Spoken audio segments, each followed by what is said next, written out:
I was coming to the end of my course at college and felt that I'd outgrown education for now and decided I wanted to go travelling. I kind of knew from the start that I wanted to go to Thailand, because whenever you hear about anyone going on a gap year, or whenever you see any programme ever or it involves a gap year or travelling, everyone always goes to Thailand because it's like the place to go. And then I was like, I kind of fancy doing some volunteering, so I thought Africa's kind of like the main place for volunteering, so that's why I picked there. So I first flew to Tanzania and studied at the African Impact Volunteer House at Moshi near Kilimanjaro. It was different to what I thought. Everyone had described it to me as being like really like basic, like mud hut kind of basic.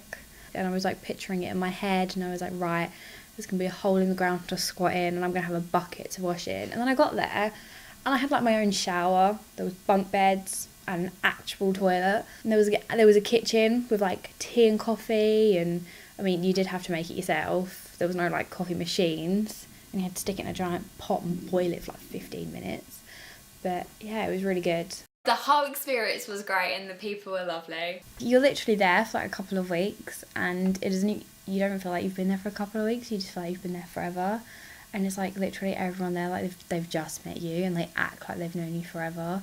Like the people that live there, they're so friendly that sometimes it's a bit like a little bit too friendly, but you're just like, it's just their way, so you just have to get on and deal with it. Like over here in England, you wouldn't get people that friendly. Like honestly, if someone tried to be that friendly over here, they'd get punched in the face. After 4 weeks of volunteering, teaching Maasai tribe people, I flew to Bangkok in Thailand. I definitely did a lot of touristy things. Like I did a lot of temples. I didn't actually realise how many temples I was going to be visiting. So further down the line, we're like, oh, we're another temple, that's cool. And then we're like, okay, there's another temple. And I'm like, okay, another temple. It was a lot of temples. Like my entire camera roll is now just pictures of me in temples, not waterfalls. Like I remember I went to a waterfall and I actually thought, oh, that's really cool, because it was a really tall waterfall and it was really like cute. And then, but I didn't know that a couple of weeks later, all I was going to be doing was going to waterfalls and temples. My favourite experience was definitely bathing the elephants.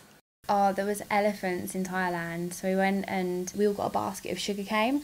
So we were all like feeding these elephants all these sugarcane sticks, and then like you're stroking them, like literally you're giving them hugs, like hugging elephants and stroking them, and it was so cute. And then after we'd fed them, you all got in the mud pool with these elephants, you covered them in mud. We then got in the water and then you wash all the mud off, and it was so great. Literally we're splashing water on the elephant, and then the elephant was getting water in its trunk and splashing that on us. But yeah, I bathed with an elephant.